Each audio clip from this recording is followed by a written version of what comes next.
I think Alberta had probably the worst 4 years since the Great Depression. And it was about as long as the Great Depression. And unfortunately, it continues. While other oil patches around North America, Texas, North Dakota, have fully rebounded, I don't actually think it's over for Alberta yet, this recession, this divestment of investors. No, I mean, we've seen that, right? We've seen Encana, we've seen Husky, we've seen all sorts of other resource companies either move or certainly lay off people. Several of the big companies have also announced that they are going to put a cap on their drilling activity for the year. Others are going ahead. And I think there are some signs that things will be better under a UCP government than they were under the NDP government. But boy, there was a big pin popped Alberta's balloon on October 21st when the Liberals won minority re-election, largely based out of Greater Toronto, Montreal, and Vancouver, because those are the three most anti-Alberta areas in the country. And so the Liberals have to pander to those areas of the country, plus to the NDP and the Greens to keep them in power. And, you know, people in the oil business aren't stupid. They know what that means for their industry. Yeah. I think one of the things that irks Westerners, and I regard myself as sort of a spiritual Westerner, even though I've been out east for many years now, is that so many Liberal candidates, and even Trudeau himself, felt free to disparage Alberta and the oil patch to their voter base out east. And even the fact that they handpicked a star candidate, Stephen Guilbeault, the head of Equiterre, which is like the David Suzuki Foundation of Quebec, and they appointed him to cabinet immediately. You had all these other Liberal MPs who had just served 4 years. No way, this new guy goes straight to the front. Now, they didn't put him in environment, but he's in cabinet, and he'll have his say on environmental issues for sure. I think that what's different, what's worse, is how Trudeau publicly demonized Alberta and didn't care that we knew. That was sort of, yeah, that's the point here. I'm trying to shore up the antipathy towards Alberta and big, rich oil companies. They actually demonized those companies. Well, and look at Catherine McKinnon, who had been the environment minister until the election. I mean, she talked all the time about having to go after big oil, and the oil companies are so awful, and we're going to keep an eye on those oil companies. And it became tedious. And maybe that doesn't sound like much to people who live outside of a resource region. It's just political pandering. It's posturing by some politician, some candidate, some minister. But boy, when they're going after the industry that keeps your region alive, actually keeps much of the country going too, even though the rest of the country might not understand that all the time. When they're going after that industry, and you know it's closely attached to how your region fares, you take that personally. And why wouldn't you take that personally? If you started to talk about, no, we have to cut down on hydroelectric transfers to the United States, or we have to cut back on asbestos exports, or we have to do you think the people in Quebec would not understand what you're talking about? Yeah. And that's exactly what, even when they weren't mentioning Alberta by name, Albertans understood what they were talking about. And it was clear, like it had been in 1980. In 1980, the federal election, Clark had miscalculated with his minority government. The Liberals had cleverly stacked the Commons one night, forced a new election. Now they're running to try and regain their majority. And the motto inside the Liberal war room in 1980 was, screw the West, we'll take the rest. Yeah. And at that time, Vancouver would still vote Conservative. So you didn't get a single Liberal seat outside of Winnipeg in the entire west of the country. And this time around, they weren't quite as clever. They didn't have a motto like that. But it was very obvious that they had decided there were no votes for them to be had in Alberta, Saskatchewan, the interior BC. So they wouldn't care what they said about those regions. They were pandering to the Greater Toronto area, to Montreal, Ottawa, that golden triangle. And then to the core areas of Vancouver. And my friends, I thank you for tuning in, and I apologize to you, my subscribers, for not making a video in some time and posting it. First of all, I would like to wish you a Merry Christmas and a Happy New Year. And also to talk to you a little bit about some concerns that I've been having lately with politics in Canada. So, as many of you know, after an election takes place, the force, let's call it, surrounding the anger at,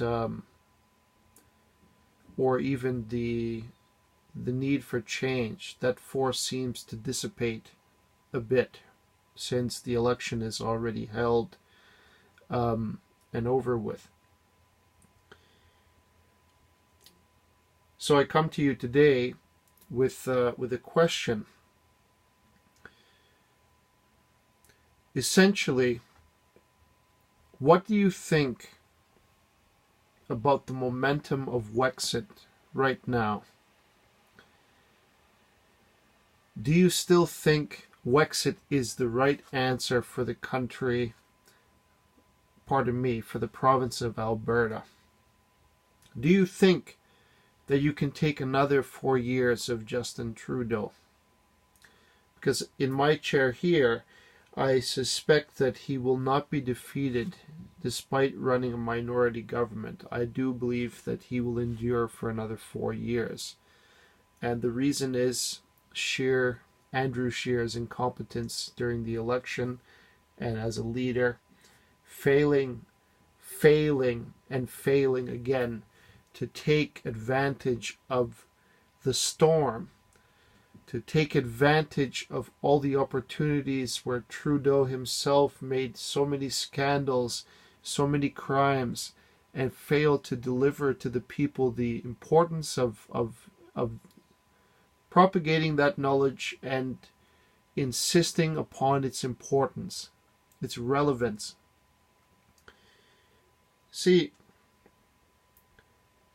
the irony that I have with Trump is Trump didn't commit the crime, but yet the Democrats are using the opportunity to impeach Trump.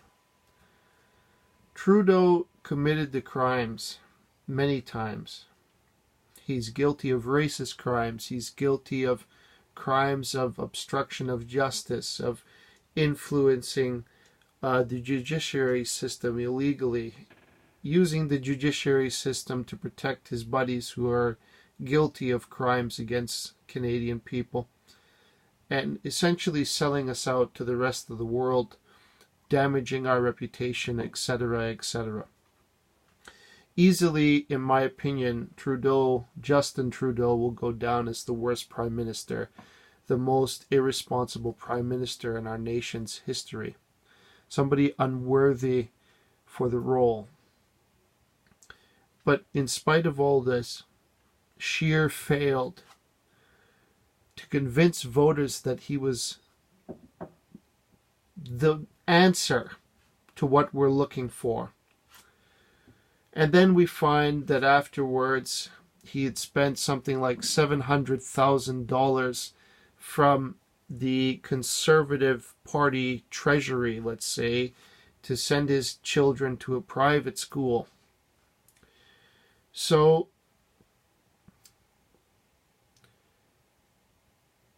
if you're looking at whom to blame, that's the person to blame.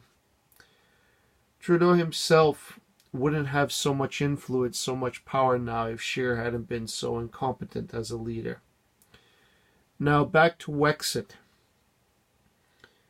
Again, I ask you this question: how much longer can you last under Justin Trudeau? The gentleman here, speaking with Ezra Levant, he posed a great question and several excellent statements. He posed something like, Canadians and more specifically Albertans, know that they're being screwed over by the East. They know, and I would argue that they're patient with the rest of Canada, extraordinarily patient, despite the fact that they're blatantly ripping us off in every way. And the fact that Trudeau can talk about, well, essentially disrespect Alberta fundamentally, and follow that key phrase that his father, I assume his father once stated, or in that era, screw the West and we'll take the rest. The arrogance of such a thing to be stated is absolutely terrible. So what to do about it? Essentially, because I know many of you suffer, I can feel and I can see the suffering when I look at the general demeanor of the populace, let's say. People are not,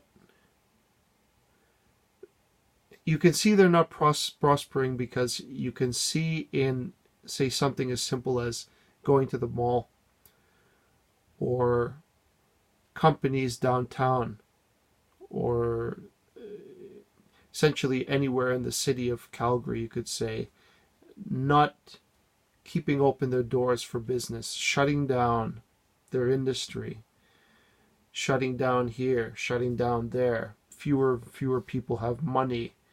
In the housing industry, you could say that nobody is interested in upgrading their household or buying a new house, let's say, or buying a new car. When you look at shoppers in Walmart, for example, that are far higher than usual because people are trying to find a good way to get a large quantity of items for cheap. Costco is another example. So they don't go to the mall, essentially. They go somewhere where they can cut a decent deal. If they go to the mall, they just go for going to the mall, essentially. These simple things, these little signs. During times of prosperity, people are spending money like mad, enjoying themselves. You can see it anywhere you go. There's charity, there's happiness, there's joy, something like that. So, when I look at Wexit as a possible solution, I go back to my main point. The momentum of such an idea needs power to continue. It needs perseverance to continue. Now that the election is ended, a lot of people like myself, we lose heart because it seems the end is nowhere near in sight. 4 years is a long time. I don't care what anybody says. You might say, oh, it's a short period. No, it's not. 4 years is a long time for Trudeau to do a tremendous amount of damage like he did in his first term. And mark my words, he will. So, unless his government can be toppled, which it can't be, because he'll be willing to lay in bed with the NDP or the Bloc, doesn't matter, to hold on to power. That's all they care about, essentially. I don't care what self-righteous nonsense they proclaim, climate change, you name it. I don't care what issue they claim to do. Nothing they've done has created prosperity for the country of Canada. That's the truth. Nothing that they have done, no decision they have made, I can say has had a positive effect on this country. It has been a negative that's added upon itself again and again and again and again. And now it's snowballed into a massive problem, and our descendants will be paying the debt of it. Mark me. Trudeau Sr. was known as the father of the Canadian debt. I remember because I kept the article in the newspaper. It's years old, but I still remember that. That is his unofficial title, Father of the Canadian Debt. Trudeau himself will be the person that history will classify as somebody whom was not a patriot, did not love the country of Canada, loved only himself and his power. That's what he loves. He loves being in power. The idea of command, that's what he likes. But how I wish that our government here, because they're talking about the CPC, that's true. A lot of things were better under the CPC in Alberta. Jason Kenney is trying to put a stop to the carbon tax and so on. It's not enough. For those of you who've watched my channel, you know that I would have Kenney attack in a much more aggressive format. Not with violence. Intimidation, yes, and with leverage. Because, well, the leverage should be something like, we'll leave. It should be the same tone that Quebec had. And essentially, I believe that the East doesn't care either way. Whether we stay, whether we leave, that's what I think. Perhaps a small minority in the East cares. People whom perhaps have a vested interest in Alberta or who are very rational with their ideas and so on, and they must see the injustice that Alberta goes through. So perhaps they take pity on us. But essentially, I think Trudeau either way doesn't care whether we separate or whether we don't. So Kenney should take this into consideration. In addition, he lacks the motivation, and it's obvious to me that he lacks the motivation to separate. Kenney is a nationalist, so I doubt in his heart of hearts that he intends to separate Alberta. But I'm asking you, my viewers, and anybody who would watch this video, tell me what you think about Wexit. Tell me how you see Wexit playing out if implemented. How would we implement it here at home? Would we have a referendum? After the referendum, what kind of wording would the referendum have? Would we appeal to the Americans to become a state or territory of the United States? Or would we simply have our own independence and our own currency and so on and so forth and negotiate those things? We must talk about it. And we must keep the conversation going and strong.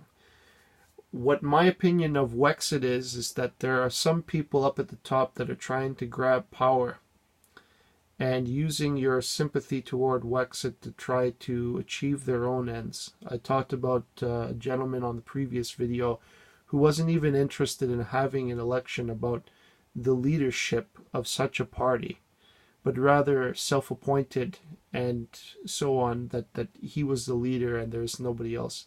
He talked about, he talked with Ezra Levant. I was not impressed with his approach. The problem is, unless fools implement the situation, that politics takes time. Politics should not be decided on a whim. Politics needs to be carefully thought out, carefully executed.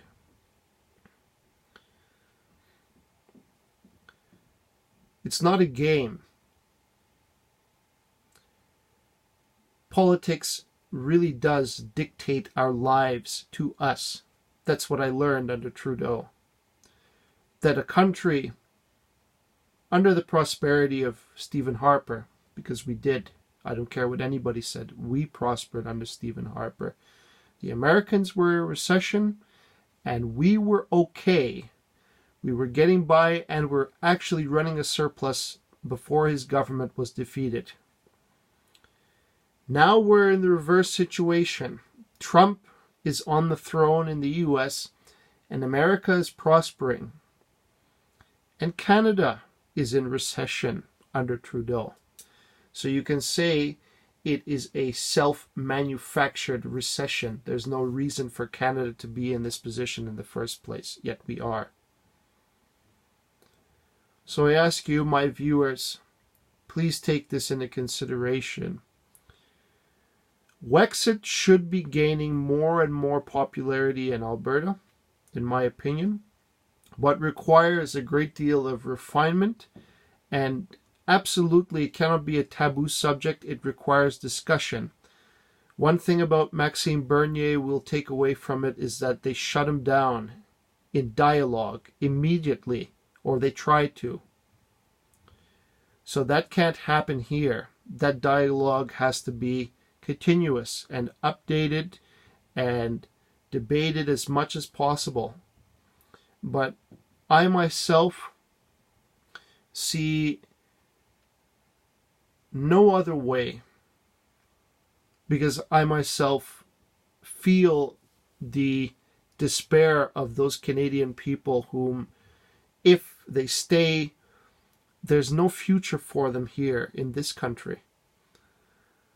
They're much better off going somewhere, as this gentleman indicated, companies moving out. That is not something they want. It's something that was forced upon them by necessity. And they did hold on as long as they could. I think in some instances, you can argue that they're only caring about their bottom line. And yes, that's probably one of their motivations. But there are many motivations behind them changing, right? And they probably still continue to hold assets here. So it's not a complete move. The point is, money, investment, and potential is leaving our country under Trudeau. A sign of poor leadership. A sign that the country is going in the wrong direction. So I think that Wexit may be the answer. Or if it gains enough power, the leverage that it gains by popularity will be the thing that helps us to get a more stable, a more independent Alberta as it should be. Thank you for your time and your attention. Please subscribe and like this video if you like what I said. And please comment below anything on your mind, and I will try my best to get back to you in the comment section. Thank you. Bye-bye.